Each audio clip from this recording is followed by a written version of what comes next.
You ever wake up one day and find out an entire neighborhood thinks they own your land? Yeah, that happened to me. And it all started with a lake. A quiet, beautiful 8-acre lake nestled entirely inside the 50-acre property my grandfather bought sometime in the 1950s. This wasn't some artificial pond with decorative fountains. This was a natural lake. Wild, untouched, sacred. And it sat squarely in the middle of our land. No shared borders, no common access points, no easements, just ours. And for over 70 years, nobody had a problem with that. So how does a private lake that's legally part of a single family's land suddenly get designated as community property by an HOA? How does a peaceful life, surrounded by forest and wildlife, become a legal war zone? How does a place filled with childhood memories, where you learned to swim, caught your first fish, where your grandpa taught you how to bait a hook, get trampled by neighbors who didn't even exist a decade ago? I'll tell you exactly how. But first, you need to understand just what this land meant to us. My grandfather was a quiet man, hard-working, honest. He bought this land with cash he'd saved from decades of labor. It wasn't prime real estate back then. It was remote, full of bugs and brush and the occasional black bear. But to him, it was paradise. He built a small house with his own hands. Just 3 bedrooms, basic plumbing, nothing extravagant. But the lake? That was the real draw. We'd gather here for holidays. Summers were sacred. Fishing at dawn, barbecues by noon, campfires and ghost stories by night. I learned to swim in that lake. So did my cousins. There's a rock near the east side that we all used to jump from, and I swear every one of us has a scar from slipping on it. It wasn't just land. It was legacy. When I inherited the property 5 years ago, I promised myself I'd keep it intact. No subdivisions, no sales, just peace and privacy, like it had always been. I moved into the old house, did some basic renovations, cleaned up the trails, reinforced the fence line. For the most part, it was quiet. Until it wasn't. About 4 years ago, I noticed some surveyors pacing around the southern end of my fence. I figured it was county work at first. Maybe utilities. But then came the bulldozers, then the concrete trucks, then the wooden skeletons of houses rising from the ground like weeds after a storm. A subdivision, right up against my property line. They called it Lakeside, which was hilarious, because the only lake was mine. It didn't even touch their lots. At first, I tried to see the humor in it. I'd drive past their welcome sign with the big blue lake graphic and chuckle. But deep down, I knew it was only a matter of time before someone got the wrong idea. And boy, did they. The early days were calm. The first few families were friendly. A couple of them introduced themselves, brought baked goods. One guy asked if I offered fishing passes. I told him politely, "Sorry, it's private land." He nodded, said he understood. That didn't last. Within a year, the neighborhood exploded. Dozens of families moved in, all packed onto tiny half-acre lots. Some of the backyards had partial views of the lake. Not access, views. And apparently, that was enough for people to start thinking they had some kind of right to it. First, it was dog walkers, then joggers, then kids cutting through the woods and tossing trash along the water's edge. I caught one kid building a fort using branches from my fallen oak. Another time, a teenager rode a dirt bike right past my deck like it was a public park. I put up new signs. Private property. No trespassing. They disappeared within a week. But I didn't want to be that guy. I figured, give it time. Maybe these were just growing pains. People still getting used to the layout, not realizing what was and wasn't theirs. I was wrong. This wasn't confusion. This wasn't innocent. This was entitlement. And it was growing. One day, I found a rope swing dangling from one of my oldest trees. Somebody had not only walked onto my property, but climbed up and rigged it. Probably for their kids.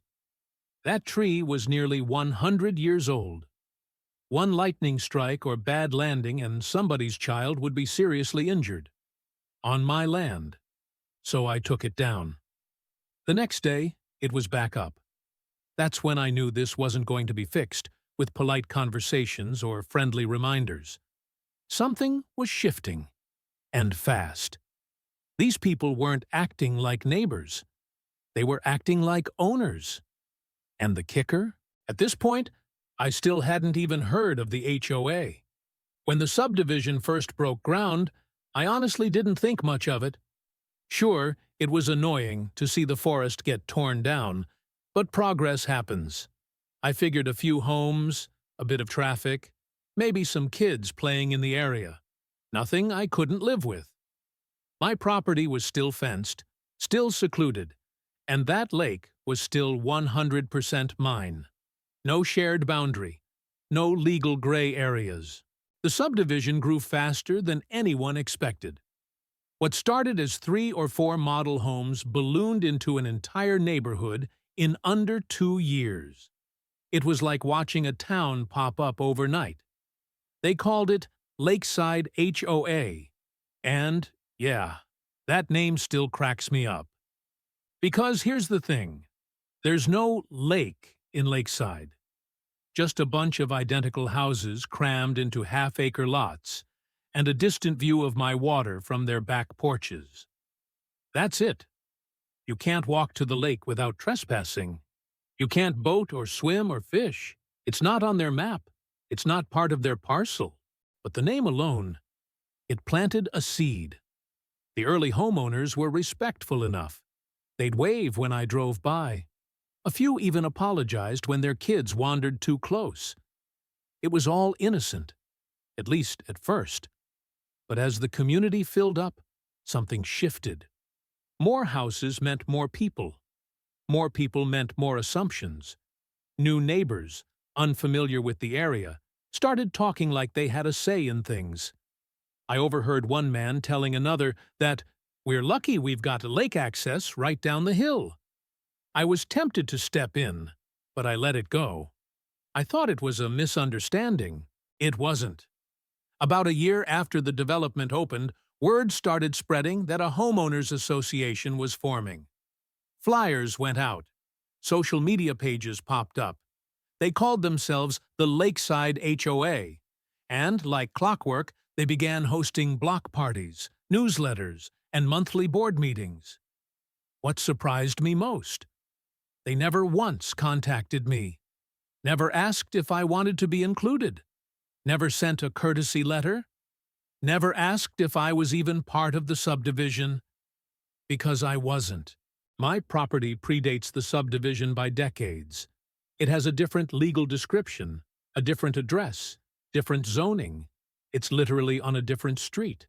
I never signed any agreements, never paid dues, never attended a meeting.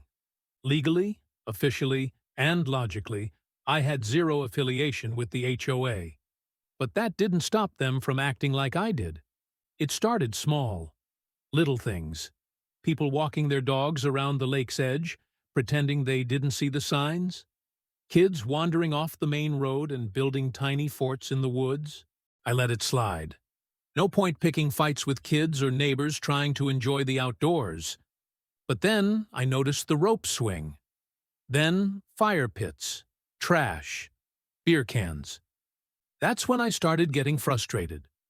One afternoon, I watched from my porch as 2 teenagers carried kayaks down the trail from the subdivision and started paddling across the lake like it was theirs. I walked down, told them calmly this was private property. Their response? "Oh, we thought this was the neighborhood lake. Our parents said everyone can use it." That was the moment I realized something worse was happening. The idea of the lake being a shared space was no longer just a misunderstanding. It was becoming a belief, a norm, and that norm was spreading fast. A couple of days later, I came home to find a group of 5 kids fishing off the dock. When I asked where they came from, they said, the HOA sent out a map of common areas, and the lake was on it. Wait, what? I asked to see the map, and one of the kids pulled out a folded paper from their backpack. It was an amenities guide, printed by the HOA, showing trails, bike paths, and, yep, my lake, highlighted in blue, labeled Community Lake Access. I stood there, stunned. This wasn't just a few people overstepping boundaries. This was coordinated. I contacted the HOA through their public email. Got no response. I tried calling the number listed on their Facebook page. Voicemail. No callback. A week later, I received a letter in the mail. Not addressed to me by name, but to Lakeside HOA resident. Inside was a cheerful welcome packet, complete with community rules, contact numbers, and, again, that same damn map labeling my lake as a shared recreational space. They had no idea who I was, and they clearly didn't care. Now, I want to be clear about something. I'm not anti-neighbor. I'm not some grumpy landowner shaking my fist at kids having fun.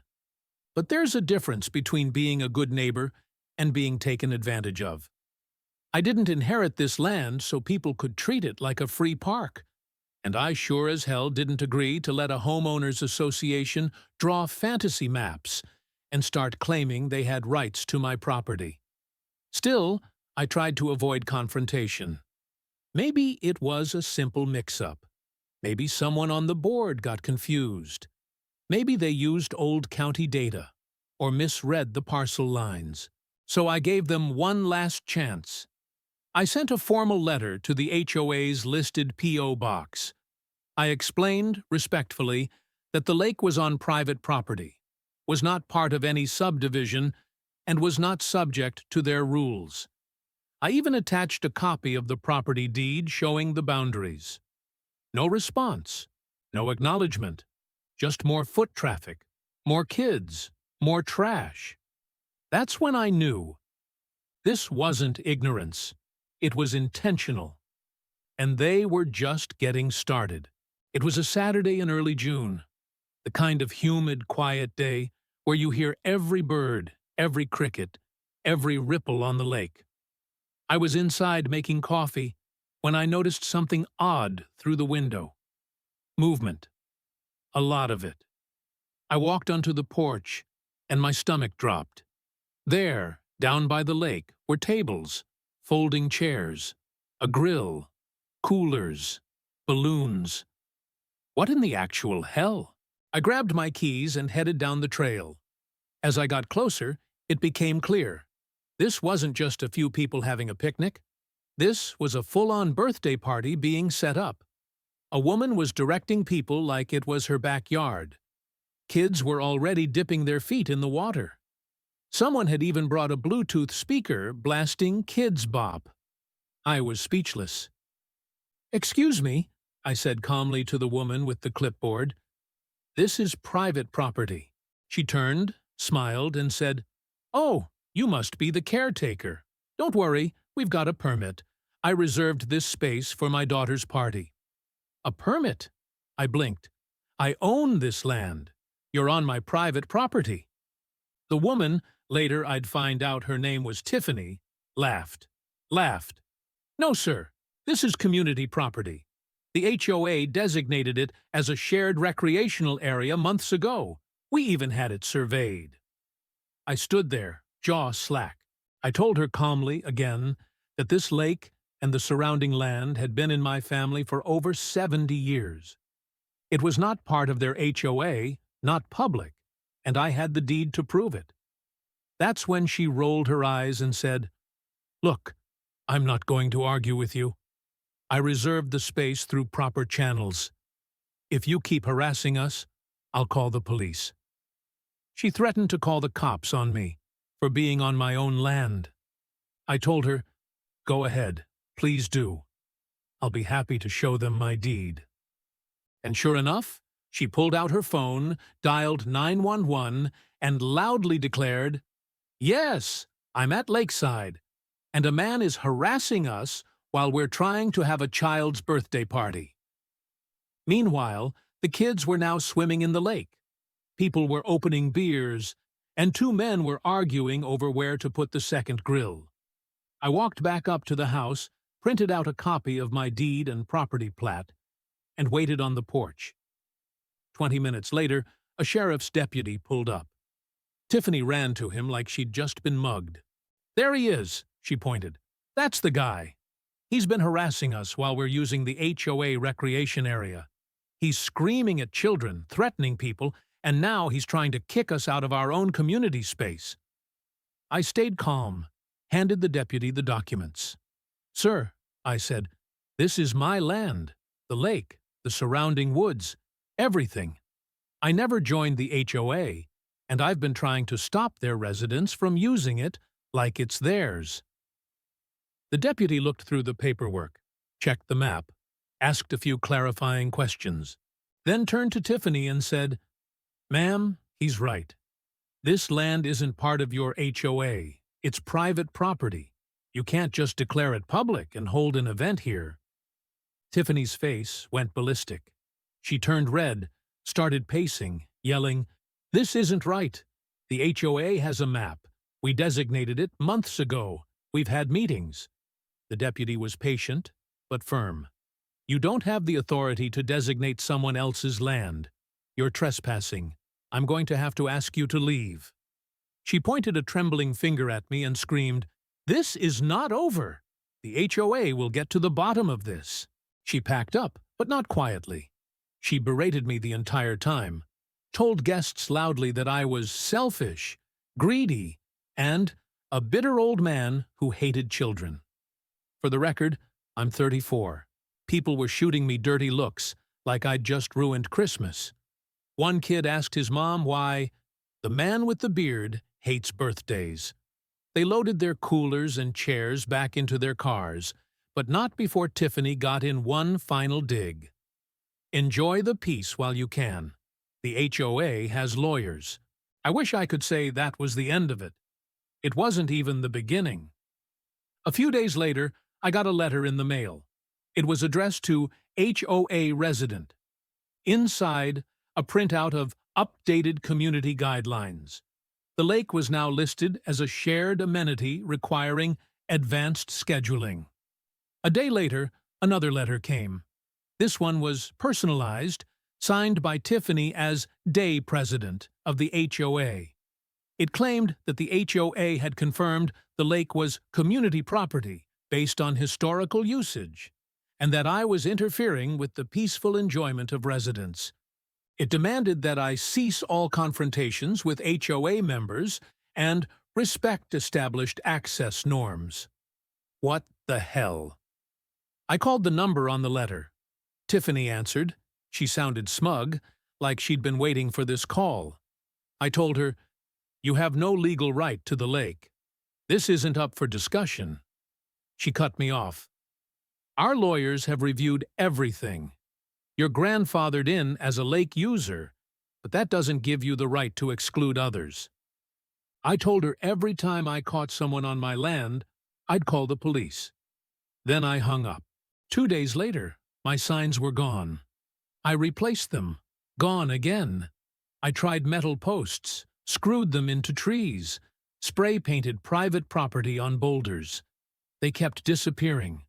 Letters continued, more aggressive each time. The final one warned that interfering with community access could result in legal action. Legal action. Against me. On my own land. That's when I got serious. I hired a property attorney. We drafted a formal cease and desist letter and mailed it to every HOA board member. I printed out multiple copies of the deed, circled the lake boundary, and sent them certified. Then I installed trail cameras, infrared, motion-activated, night vision. I wanted proof, and I got it. What the cameras revealed made my blood boil. Night after night, HOA board members, including Tiffany, sneaking around, unscrewing signs, tearing down warnings, laughing while they yanked up stakes. Even worse, videos of full families picnicking, fishing, drinking, leaving their trash.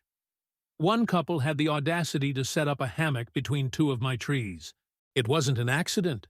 It wasn't a misunderstanding. It was a full-on campaign to seize control of my lake.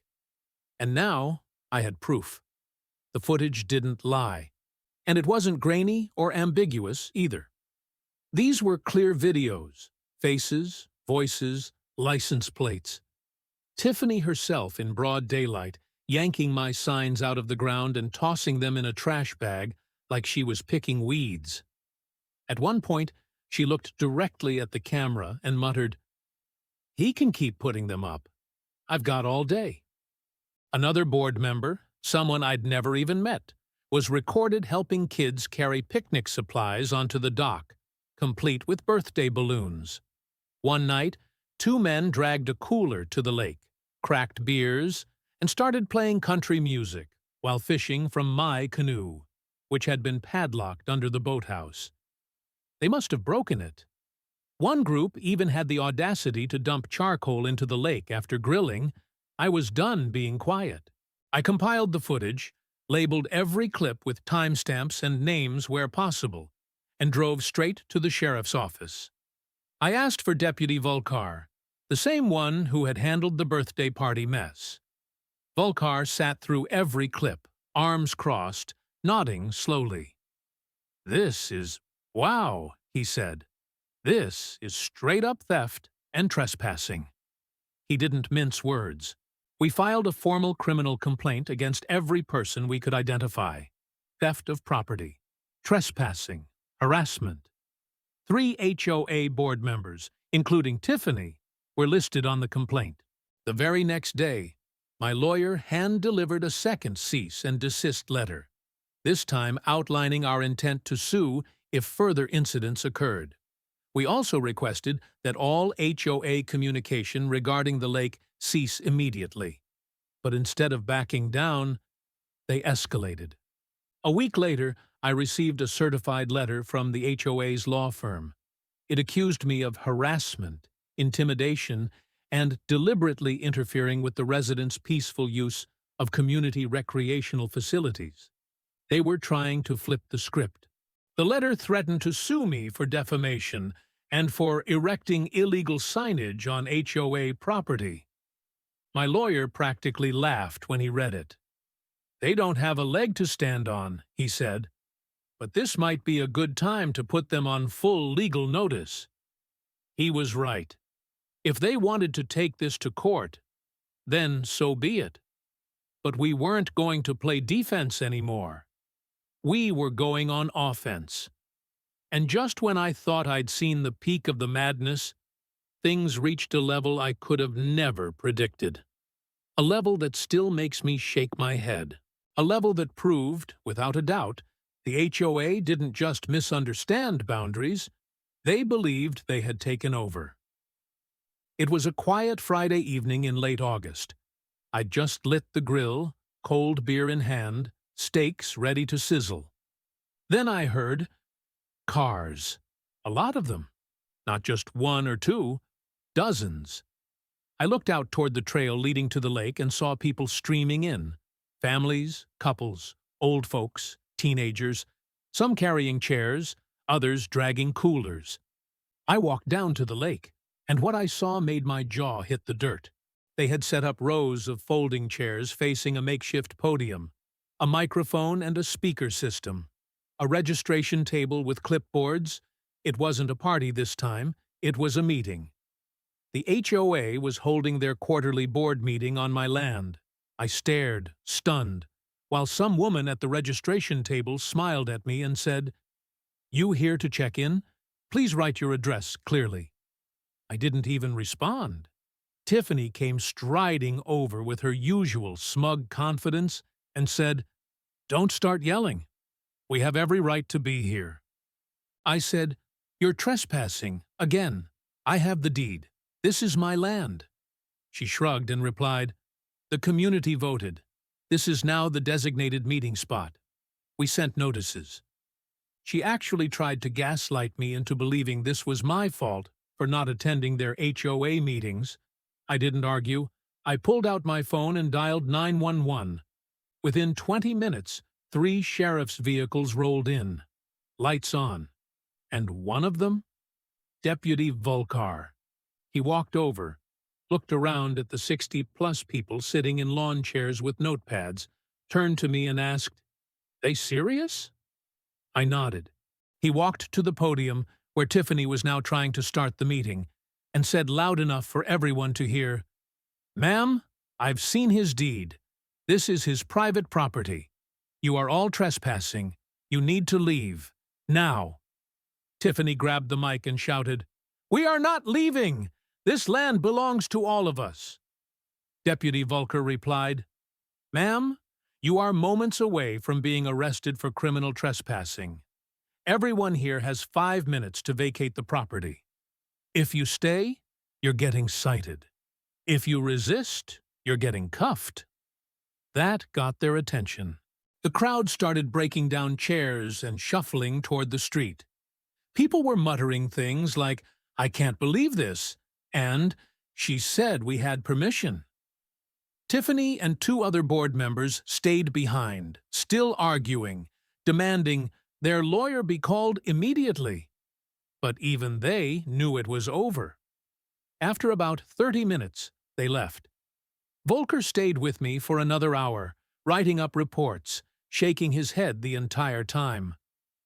"I've never seen an HOA try to hold a meeting on someone's private property," he said. "You need to sue. Now." And that's exactly what I decided to do. After the 60-person invasion, you'd think they would have backed off. You'd think that being told, by law enforcement, to leave someone's property would be the wake-up call they needed. You'd think wrong. Because what came next wasn't retreat. It was war. Within a week of the forced HOA exodus, I got a new certified letter from their lawyer. A different firm this time. Apparently, Tiffany had upgraded to someone willing to go on the offensive. The letter accused me of unlawful harassment, interference with community activities, property vandalism, and verbal aggression toward minors. It claimed I was engaging in a pattern of hostile behavior that violated HOA cohabitation principles. Cohabitation principles? I nearly spit out my coffee reading that. It went on to say the HOA would pursue damages for what they called disruption of planned community governance and interruption of recreational use. They even included a photo of the crowd sitting at the lake, like it was some damning proof that I was the one in the wrong. I immediately sent everything to my lawyer. He laughed, but then got serious. This is harassment. They're posturing, trying to intimidate you. But it's also good. They're giving us ammo. We drafted a final cease and desist notice, along with a legal threat letter. This time it was crystal clear. All future trespassing incidents would result in police involvement. Any attempt to hold events or HOA functions on my land would trigger criminal charges. Any more signs removed? We'd sue for theft. And finally, any continued false claims to the property would be considered defamation and intentional interference. But they didn't stop. Instead, they started getting sneakier. I began noticing unfamiliar cars idling just beyond the tree line, on HOA streets that ran parallel to my southern property. People walking by and taking pictures, some with telephoto lenses. One morning, I found a surveyor standing on my land. Clipboard. Orange vest. I confronted him, and he nervously said, "Oh, I was told this was HOA land. Just confirming the water boundary." Told by who? 3 guesses. I escorted him off the property, took photos, called the sheriff, filed a new report. Deputy Volkar, again, responded. This time with more urgency. "This is getting serious," he said. "They're poking the bear, hoping you'll make a mistake." But I didn't. Instead, I leaned into documentation. I upgraded my cameras, bought higher resolution ones with license plate recognition and cloud backup. Every entrance, every trail, every fence post, they were covered. Then came the signs. I doubled them, then tripled. Each read, "Private property, not HOA land. Trespassers will be prosecuted." I even added laminated copies of the deed, enclosed in waterproof cases, zip-tied to trees and posts. And still, they disappeared. Like clockwork. Within 48 hours, they were always gone. The footage showed the same people, over and over. HOA board members, including Tiffany, walking onto my land at night with flashlights and garbage bags. One video showed her handing a sign to another man and saying, "Just toss it in the creek." It was infuriating, and it was evidence. My lawyer compiled everything into a single portfolio, printed video stills, certified letters, HOA communications, and detailed logs of each incident. We drafted the lawsuit. The charges: criminal trespass, theft harassment, intentional interference with property rights, defamation, unjust enrichment, and, most importantly, a permanent injunction. We weren't just going after the HOA. We named individual board members. Because this wasn't just an organizational failure, it was personal misconduct. But before filing, my lawyer suggested one more strategic move. Let them know what's coming. We mailed pre-litigation notices to each board member, detailing the lawsuit, listing all named charges, and giving them 7 days to respond.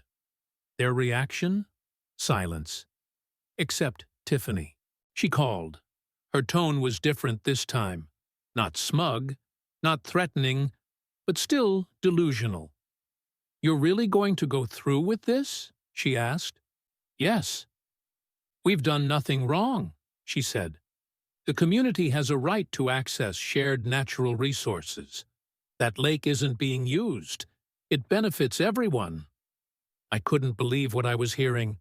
"It's not about who benefits," I said. "It's about who owns it. You don't get to take something just because you want it." She replied, "Possession is 9/10 of the law. We've used it longer than you've lived there." I paused. That was the moment I realized. She genuinely believed it. This wasn't about mistake or confusion. It was calculated theft. And I wasn't backing down. We filed. The case hit the courthouse like a bomb. The local paper picked it up. The HOA went into full panic mode. But what the discovery process would reveal next would blow the whole thing wide open. It was a late August Friday. Sticky, still, and unremarkable until it absolutely wasn't. Around 6 p.m., I was on the back porch grilling a steak, thinking maybe, just maybe, things had started to calm down. The last cease and desist had gone out. The lawsuit had been filed. I figured the HOA might finally back off and let lawyers handle it. Then I heard it. Engines, lots of them. At first I thought someone was throwing a house party down the road. But when I walked toward the trail that leads to the lake, my heart dropped. A steady stream of cars, SUVs, sedans, even a golf cart, pulling up on the gravel paths near my southern fence line. People pouring out with clipboards, chairs, drink coolers, and in one case, a podium. I froze. They weren't here for a swim. They were setting up for a meeting. As I got closer, it was undeniable. A registration table was already assembled. Some woman, probably a new volunteer, was checking names off a printed list. I counted at least 60 people. Folding chairs arranged in rows, portable speaker systems. Someone even brought snacks and bottled water. This wasn't casual. It was coordinated, planned, deliberate. And it was on my land. I approached the woman at the table. "Excuse me," I said. "Who gave you permission to hold this here?" She looked up, completely unfazed. "Oh, you must be Mr. Fuller. You're late checking in. Just sign here, and you can take any open seat." I almost laughed. Instead, I said, "This is my property, not HOA property. This is trespassing." She blinked like I'd spoken a foreign language. "Tiffany said it was fine," she replied. "Of course, Tiffany." And right on cue, she appeared, marching through the crowd like she was a senator heading to the floor. "Here we go again," she said loudly, already gathering sympathetic eyes. "I told you last time," I said. "This isn't community property. You're trespassing. Every single one of you." She rolled her eyes and responded with a tone that made my skin crawl. "We've already addressed this. The HOA voted to use this space as our official meeting area. We need an open-air location, and you're being unreasonable by refusing to share." I could barely keep it together. "You voted to use land that doesn't belong to you?" "It's visible from half the neighborhood," she snapped. "That means it's functionally part of our space. Possession is 9/10 of the law." I pulled out my phone and dialed 911. Again, while waiting, they carried on like nothing was wrong. The HOA president, some guy named Greg, stepped up to the podium and started speaking into a mic. "Welcome, everyone, to the Lakeside Quarterly General Meeting. Today's agenda includes updates on common space renovations, community watch initiatives, and," I yelled, "you are all trespassing. This is private property." Some people laughed. Some looked nervous. Tiffany called out, "Ignore him. He's been told multiple times he has no right to interfere." I couldn't believe what I was hearing. About 20 minutes in, the cavalry arrived. 3 sheriff's vehicles pulled up in sequence, lights flashing. Deputy Volkar was leading the pack. He stepped out, looked at me, then at the crowd, then back at me. "You weren't kidding." "Nope," I said. 60 of them." He shook his head and walked directly to Tiffany. "What the hell is this?" he asked. "Our general meeting," she replied confidently. "On community grounds." Volkar didn't even flinch. "I've seen the deed. This is not your land. You are holding an organized event on someone else's property after being warned multiple times. This is no longer a misunderstanding. This is criminal trespassing by a group." Tiffany puffed up. "You'll have to speak to our lawyer." "Nope," Volker replied. "We're speaking now. Everyone here has 5 minutes to pack up and leave, or I start writing citations. And yes, I have enough paper for all 60 of you." That finally got their attention. People started moving. Quietly. Quickly. A few apologized as they walked past me. One man muttered, "We didn't know. She told us it was fine." Tiffany and 2 board members stayed behind, arguing, waving their arms, trying to reason with Volkar. He wasn't having it. "If you don't leave now," he said flatly, "I will arrest you." They grumbled, but eventually relented. Tiffany was the last to go. She walked past me and hissed, "You think this is over? We're going to sue you for everything you're worth." I didn't respond because I already knew. They were the ones in deep. After they left, Volkar stuck around. He took more notes, added incident numbers to the growing stack of reports, and finally said, "I've been doing this 15 years. I've never seen anything like this. An HOA trying to take over a private lake? That's not just illegal. It's insane." I nodded. "My lawyer agrees." "You better sue them," he said. "They're not going to stop until a judge tells them to." And that's exactly what I was going to do. The very next morning, we filed a comprehensive, multi-part lawsuit against the Lakeside HOA and 3 individual board members, including Tiffany. The charges were crystal clear: criminal trespass, theft of personal property, harassment, intentional interference with property rights, defamation, and one big juicy ask: a permanent injunction barring anyone affiliated with the HOA from setting foot on my land ever again. We also included a demand for actual damages, punitive damages, attorney's fees, and compensation for the unauthorized use of the property, especially for the 60-person trespass meeting incident. I wasn't just looking for a win.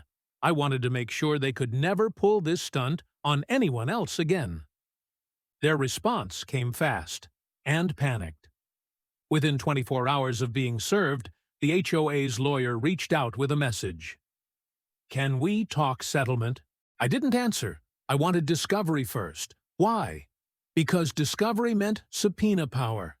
It meant emails. It meant internal board communications. And oh boy, what we uncovered in those emails was pure gold. First, it was immediately obvious the HOA had never consulted legal counsel before claiming the lake as community property. They never commissioned a real survey, never reviewed parcel maps. In fact, Tiffany had fabricated the entire concept of community lake access and convinced the board to roll with it. One email said, "Tiffany says we can claim the lake as community if we use it enough. She's pretty confident." Another, "Don't worry about the signs. Once we hold a few events, he won't be able to prove anything." And then the killer. "Even if he technically owns it, if we treat it like it's ours, we can claim adverse possession eventually. My cousin's a paralegal, and she said it's possible. Possession is 9/10 of the law." Boom! Clear intent, clear knowledge, and clear malice. My lawyer was ecstatic. "This isn't just trespass anymore," he said. "This is a deliberate campaign to take property you clearly own. And now we can prove they knew it the entire time." Even more damning, they had budgeted HOA funds to maintain the lake, install signage, build a bathhouse, and construct a shared dock, all on my land without permission. It was a paper trail of arrogance, entitlement, and flat-out illegality. Then came the depositions, and Tiffany's was legendary. She arrived with that same smug expression, but it cracked under pressure. She admitted she had never seen the deed. She had never consulted a licensed attorney. She based her claims on neighborhood gossip and what seemed fair. She felt justified because the community needed space and he wasn't using it. Yes, she actually said that. When pressed about the signs, she claimed she didn't remember removing any until we showed her the video. When asked why she led a meeting onto land under active dispute, after police intervention, after 2 cease and desist letters, and after being warned she could face charges, she said, "I didn't think he'd actually do anything. He seemed like the type who complains but never follows through." Bad move. The bench trial happened about 8 months after filing. Just a judge. No jury. By then, our evidence was bulletproof.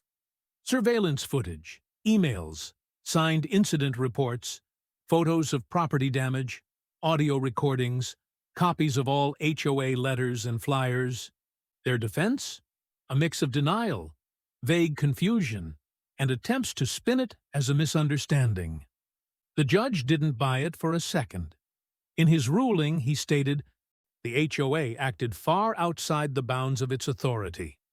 The defendants knowingly trespassed, intentionally misrepresented their rights, and repeatedly ignored legal boundaries, both literal and procedural. This was not a misunderstanding. This was willful misconduct. Then came the judgment. We were awarded $45,000 in actual damages for land use, legal costs, and repairs, $25,000 in punitive damages for willful, malicious behavior, $30,000 in attorney's fees, and most importantly, a permanent injunction barring the HOA and all current board members from entering my property ever again. But the part that really stunned them? The judge ruled that the individual board members were personally liable because they had acted outside the scope of their authority. In bad faith, with full knowledge of their wrongdoing, that meant no using HOA funds to cover the judgment. Each of them had to pay out of pocket. And just like that, everything changed. When the verdict dropped, it hit like a bomb. 3 board members, including Tiffany, were on the hook for $100,000 combined. No HOA insurance would cover it. The judge had ruled their misconduct personal, willful, and unauthorized. Within 2 months, Tiffany and her husband put their house up for sale. Word spread fast. The neighborhood gossip mill kicked into overdrive. 2 other board members followed suit. Fire sales, trying to dodge bankruptcy. One even tried to crowdfund legal fees. No dice. And the HOA collapsed completely. Turns out, when an HOA racks up massive liabilities, loses board members to lawsuits, and gets slapped with permanent injunctions, homeowners lose faith fast. Residents started calling emergency meetings. One family sued the remaining board for mismanagement and breach of fiduciary duty. The HOA bled money, trust, and leadership. By the end of the year, it formally dissolved. No more block parties, no more flyers, no more letters claiming my lake as community space. Just peace. And here's the kicker. About 6 months after the judgment, I got a call from a real estate developer. Not the kind who builds neighborhoods, but one who operates private fishing clubs. He'd read about the case, knew all the drama had tanked local home values, and he made me an offer, not to buy the lake, but to lease exclusive access for a private catch-and-release club. The deal? $50,000 per year, 10-year contract, renewable. He maintains the shoreline, stocks the lake, and restricts access to 30 elite members. I still get full access anytime I want. I signed, so now, that lake, my lake, makes me more money each year than I ever thought possible. I still live in the same house, still walk the same trails, still cast a line off the dock in the early morning when the fog hugs the water and everything is silent. Except now, there's no rope swings, no birthday parties, no HOA meetings on the shore. Just peace. And maybe, every now and then, a quiet laugh when I remember that Tiffany thought she could outvote a deed. If you enjoyed this story, make sure to like the video, subscribe, and drop a comment with your wildest HOA horror story. Trust me, this one won't be the last.